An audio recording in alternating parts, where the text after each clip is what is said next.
দশমিক সংখ্যা এটার হেক্সাডেসিমেল মান কত হবে? তো দশমিক থেকে হেক্সাডেসিমেল নির্ণয়ের জন্য এই 60 সংখ্যাটি আগে এখানে লিখে নিব।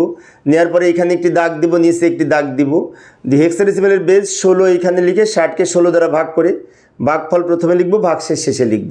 তো 60কে আমরা 16 দ্বারা ভাগ করে নিতে পারি। এই যে ভাগ করে নিলাম, 60কে 16 দ্বারা ভাগ করে 3 16 48, এটা থেকে এটা বিয়োগ করে 12। তো ভাগফল পেলাম আমরা 3, ভাগশেষ পেয়েছি 12। তো এই ভাগফল 3 আমরা প্রথমে লিখব, ভাগশেষ 12 শেষে লিখব। কিন্তু 12-র মান সি হেক্সাডেসিমেল, তাই ব্র্যাকেট দিয়ে সি লিখে রাখবো। এবার এই 3কে আবার 16 দ্বারা ভাগ করব। 3 ছোট সংখ্যা, 16 বড়, তাই 3কে 16 দ্বারা ভাগ করা যায় না। সেক্ষেত্রে ভাগফল যদি 0 হয় তাহলে এই 3 কিন্তু ভাগশেষ হিসেবে থেকে যাবে, এই 3 শেষে লিখব। এবার এই ভাগশেষগুলি নিচ থেকে উপরের দিকে যদি সাজিয়ে লিখি, উত্তর হবে 3 আগে লিখব, সি পরে লিখব।